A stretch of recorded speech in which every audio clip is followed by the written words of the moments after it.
Welcome to AP Leadership Podcast. I'm your host, Al Pilong, CEO of AP Leadership Partners, an executive coaching practice centered around a passion for effective leadership. There are two things I know for sure about leadership.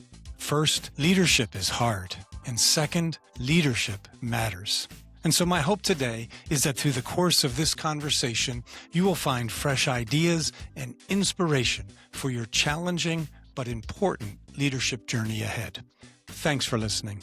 The AP Leadership Podcast is sponsored by CXO Coaching, an executive coaching firm focused on empowering leaders and driving results. And now, let's get started. I'm joined today by Alan Lombardo, CEO of Sheltering Arms Institute here in Richmond, Virginia, a premier rehabilitation organization serving patients through inpatient, outpatient, and specialized rehab services. Al brings a unique perspective as a physical therapist by training who grew into executive leadership.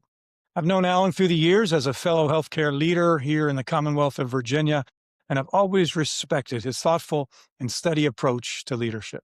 Alan, it's really great to have you here today. But before we jump in to our conversation, for those who may not know you personally, give us a quick glimpse into who you are beyond the title, maybe about your journey, your family, or what shaped you along the way. Yeah, thanks, Al. First of all, I really appreciate you taking the time to speak with me today. I, too, have a lot of respect for you as a healthcare leader and the work that you've done throughout your career. What's important for me is my family, 3 wonderful daughters. Recently had 3 teenage daughters, would not recommend that. I But I have understand. the haircut for it. So my 3 daughters, my parents, brother and sister, family has always been a really important part of my life. And certainly they're the motivation for me, and how I think about serving the community really starts with how I think about my family. Well, let's jump into some conversation around leadership. We both, I'm sure, experienced and been a part of failure in leadership, whether it's personally or observed. Let's start with that. Perhaps you can share your insights on some of the most common leadership fails that you have seen. What are your thoughts there?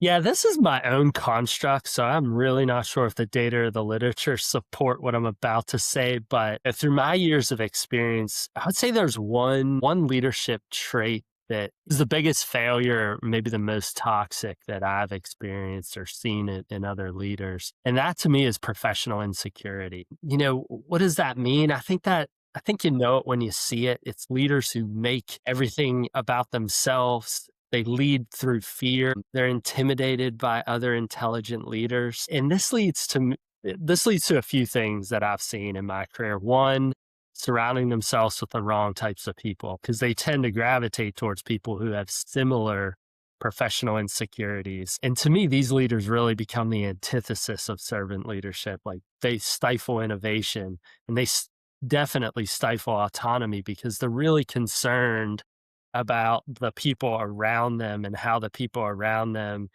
are they supporting me? Are they not supporting me? And I've just seen those folks really become toxic leaders, in my opinion. I think it's an easy place to get to as a leader, especially, we all fail as leaders. And I think sometimes those professional failures can lead us to question our own competencies. And I think unfortunately for some people, that spirals them into kind of this dark place where they're thinking, everyone's out to get me, and it's really all about me. So I try to work hard in my career to stay focused on the mission. And I think that's pretty easy to do for those of us in healthcare. Luckily, most of us are in very mission-driven organizations. Really, and we'll talk about this at the end, but surrounding yourself with the best people is probably the number one, to me, the core leadership construct that folks should always remain focused on, is really recruit, retain, provide opportunities for the best people around you to avoid getting into that spiral. Yeah, that's interesting. Professional insecurity. I think we all have insecurities, right? We all have some element of imposter syndrome that rears its head at various times over the course of our leadership journey. How do you overcome? How do you think leaders can overcome professional insecurity?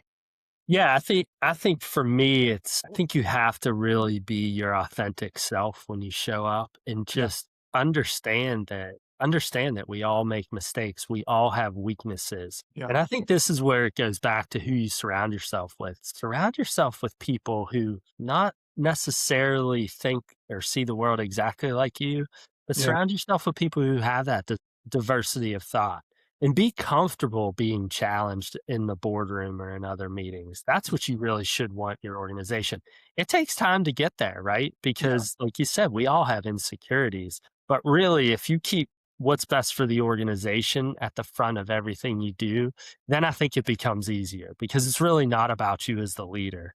It's about the health and wellness and strength of your organization. I think it does take some time to realize that it's okay that you don't know everything. It's Right. okay that you don't have all the answers. And if you can get comfortable with that, understanding that you don't know it all, and you, like you said, surround yourself with good people, that really helps the organization be way more successful, for Right. you to be way more at peace with who you are. And it's very effective that way. So, yeah, I appreciate that. Right.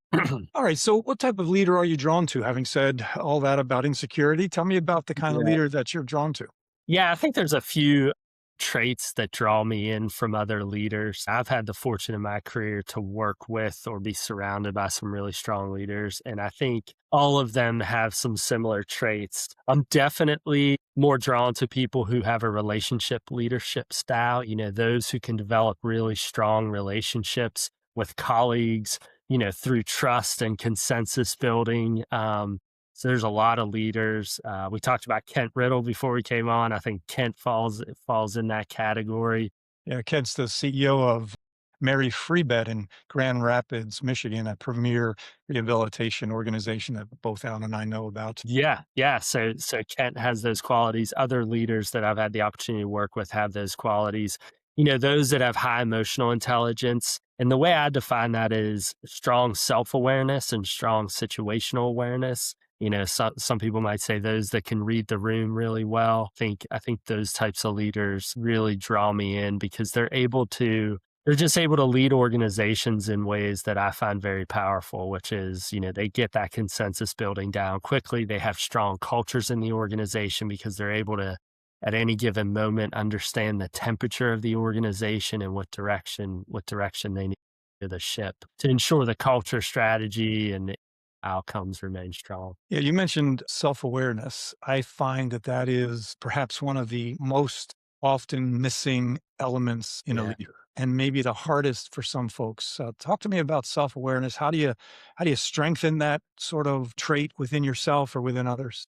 Yeah, I think that's a really hard one. I used to think you either had it or you didn't. Yeah, I've certainly adapted that thought process in my career. We've done some leadership development work here at Sheltering Arms Institute that I think has really highlighted that you can develop that self awareness trait yeah, amongst leaders. It goes back to getting candid feedback from your colleagues. We yeah. talked about this earlier, but being open to that really candid feedback about how you're showing up at your work every day and what your colleagues and your executive team needs from you. Surrounding yourself with the best people who make the environment such that they feel very comfortable giving you that candid feedback. I think that's the best way to hone your self-awareness is to create an environment of psychological safety for those around you so that when you don't show up with the best self-awareness or situational awareness that you get that feedback. Yeah, I mean, one of the trust behaviors that Covey talks about in his book Speed of Trust is about seeking feedback and having Yeah. good feedback loops. And so if you have that in your life, professionally, personally, people that can be honest and share genuine feedback in a safe way, in a productive way, that definitely can strengthen and increase your self-awareness. Yeah. Yeah. Agreed. All right. So, what are some of the hard decisions that leaders often have to make that maybe the team, the employees may not understand or even be happy with? Yeah, I think there are two decisions that I find the hardest as a healthcare leader, and I'm guessing many leaders would have these at least in their top five. But I think personnel decisions, especially when you have to let someone go, or it can even be less dramatic where someone doesn't get the promotion that they were hoping to get. Mm-hmm. The biggest challenge for me in some of those scenarios is while you can provide candid feedback to that person. You cannot share, obviously, all the details with the organization at large. Yeah. So to me, it's really the communication around personnel decisions that I find can be the most challenging because you obviously want to be sensitive to the culture of the organization, but you also have to respect the privacy of those decisions and you can't share those broadly. I also find those decisions, I do treat them as personal failures of myself. If there's someone on my team directly that just hasn't been successful or we've made the decision to go in another direction. I really try to use that as a moment of deep personal reflection as a leader myself. And, what Mhm. is it that I could have done differently or better to ensure we're not in this situation? So I think that's the other thing about personnel decisions that make them very challenging. It should make you question as a leader, what is it about this situation that I could have done differently or better to ensure that person was successful? I think as it relates to that personnel decisions, and while you can be transparent and share clarity with the individual, you can't always share it more broadly. But if you can create an environment where, in general, you are transparent about decision making and people begin to Yes. trust you as a leader, and you can say, "I can't talk about this," and there still can be some trust there if you're genuinely open and transparent with other things. What do you think about that? Yeah, you made me think of something. The way I think about that is you have to build equity in your culture in an Yeah. organization. So, to Yeah. your point, through trust, through transparency, I really do think about it as kind of a bucket or a savings of equity in your organization. And at Yeah. times you have to spend a little bit of that equity. But you're right. If you've built enough trust in the organization and if your organization views you as a transparent and ethical leader, when those decisions do happen, I think in general, you're right, then the communication becomes. Yeah, I mean, even if you have to say, "Hey, this was a hard thing. I can't really talk about it." But like you said, if you've had some trust deposits in that trust Right, bank account or that right. equity, as you mentioned, that goes a long way. So, other decisions that are Yeah, hard? I think the other big one that probably all of us have to make at times are budget decisions, Yeah. things around how do we spend our pool of resources, really in any business, but certainly in healthcare. How do you communicate that broadly to the organization? I think we've done a good job in our organization of being transparent with budget decisions and really trying to peel back the onion, so to speak, so that frontline team members who are interested in understanding how the process works can learn more, can engage in the Yeah. process, Yeah. can understand how it impacts them and their department. Usually one of the things that I find is helpful in that scenario is to use the example or correlate it with people's personal finances, Mm. and just try to break it down because that's an experience everyone has. Yeah. Hey, this is what our budget looks like this year. This is the resources we have to spend. We can't spend more than what we have. So this is how we're looking to allocate the resources. I do find that helps some of the team members, way the budgeting for the organization works is it's not that different from how you have to budget your personal finances. Yeah. Yeah, once again, transparency is everything. Money is the thing that can really erode trust quickly, whether it's at work, in an organization, at home, in a relationship, whatever it might be, right? So if you're transparent along the way about finances, budget, performance, like again, just like with personnel decisions, people are more willing to trust you with your decisions than not. Yeah. So you mentioned earlier about leadership fails and professional insecurity, and sort of the opposite of that maybe is servant leadership. Why don't you talk to us about servant leadership and how that practically plays out in your experience? Yeah, I think this is something that I gravitated towards pretty quickly in my leadership journey. I think part of it is starting as a clinician, and having the experience at the bedside, I think really has helped me understand what good leadership looks like. And to me, the servant leadership model really embodies that. I tell my employees this, and certainly when I talk at all of our new employee orientations, I talk about servant leadership.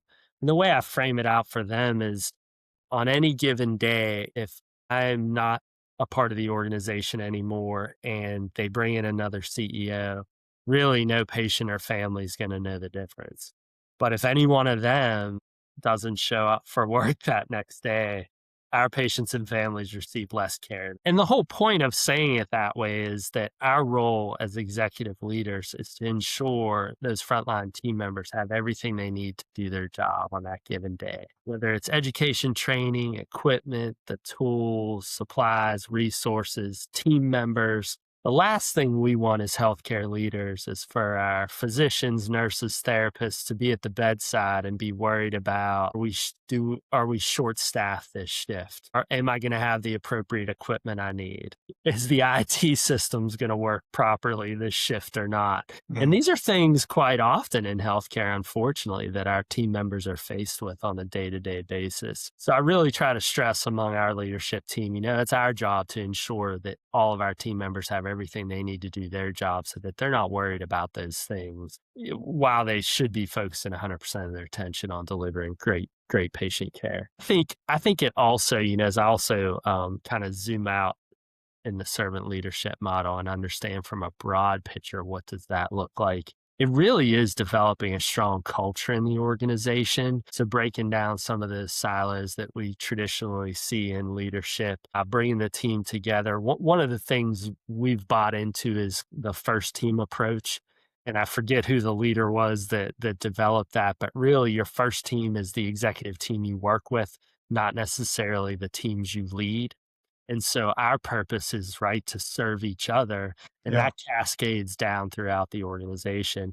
And where this really shows up, I always say a strong culture during good times really doesn't do much, but a strong culture during emergency scenarios or when you're having a challenge month or year or, quality issues or whatever the issues may be, to me, that's when a strong culture and servant leadership really shows up. It allows you to push forward through those challenging moments and show up in ways that we talked about this earlier, you've already built that trust amongst your team, amongst your organization. The direction is clear to everyone and you're able to just push through and make the appropriate decisions through that consensus building that you've already established. Yeah, a couple of questions in response. So first of all, it's clear that servant leadership is in your heart as a leader, and you live it, you talk about it. How do you make sure that your fellow leaders also are aligned with that mindset? Especially when things are hard. Yeah, I think that's a good question. I'm a true believer that people follow their leader. So it's Mhm. really the actions and words that you use as a CEO or president or whatever group you're leading. Your team or those that report to you will almost immediately start replicating your behaviors. Whether Mhm. those behaviors are positive or negative, your team really does follow the And leaders. they follow what you do more than what you say. What you do more than what you say. Yes. Absolutely. Yeah. Yeah, absolutely. So I think as a leader, it's really important to be aligned around your core values. For us, our vision is reinventing rehab for a life beyond limits, and we have 6 core values that support that. We start every day. One of our core values is positivity. So we start our leadership huddle every morning with a moment of positivity.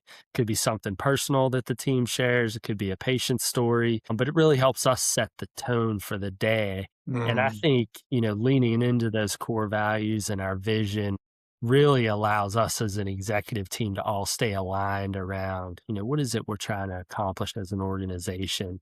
And I think that keeps us grounded and certainly is emblematic of servant leadership. The other thing that I wanted to react to is this concept of first team, because I think that's really powerful. Because I know from my background and experience, there's been times where I have sort of latched onto my team, and because I maybe was frustrated with the people above me or the broader peers around me, and so I'm like circle the wagons around my team. And what that does is it creates division, it creates silos, it creates misalignment. And so if you really understand that your team that you're a part of is your first team and your first loyalty, and everyone does that through the organization.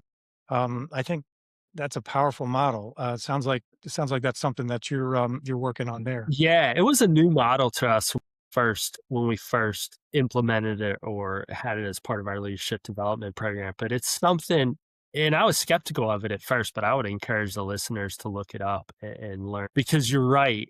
What you described is exactly how it goes wrong Yeah. is when you as a leader become enmeshed with your team, it very quickly becomes an us versus them, right? Yeah. And it's out in fairness to the leaders that happens to, it's easy for that to happen because you are with the team you lead, oftentimes for a much greater period of time than you are with your first team, which Yeah. is your colleagues at the same level of the organization. Right. But Right. that really is the team you need to work hard to stay connected to. Because when that happens, the culture and strategy of the organization really does solidify. Mm. We've been very fortunate here to have a very low turnover amongst our leaders. I think we Yeah. have 65 supervisors, managers, executives, and we've turned over 3 in 6 years. So Wow. that has been a really big positive. A big part of that is that first team concept. We support each other at the various levels of leadership in the organization. And I think that stability, it's kind of that flywheel. Yeah, that first team approach creates stability amongst your leadership team, and then the stability of the leadership team helps propel the organization forward. Yeah, it's a powerful concept for sure. All right, let's wrap it up here. What any concluding thoughts that you might have you want to share with the audience on leadership?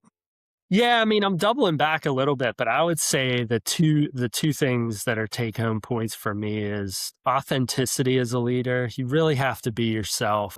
It's hard at times, but this goes back to what we talked about professional insecurity. You have Yeah. to be very comfortable in your own skin. You have to be comfortable with your flaws and your weaknesses. And then more importantly, surround yourself with the best possible people. Surround yourself with people that complement your strengths and weaknesses. They don't have to be exactly like you. In fact, I would argue you want that diversity of thought around the table and people who feel comfortable in challenging the direction of the organization at times. So to me, it's that authenticity of leaders and then also surrounding yourself with the strongest possible leaders. And that's the beautiful thing about healthcare is we are surrounded with brilliant people, really smart people. And if you're comfortable enough, as you say, in your own skin to receive the input and the ideas of those around you, how much more powerful and effective can your leadership be?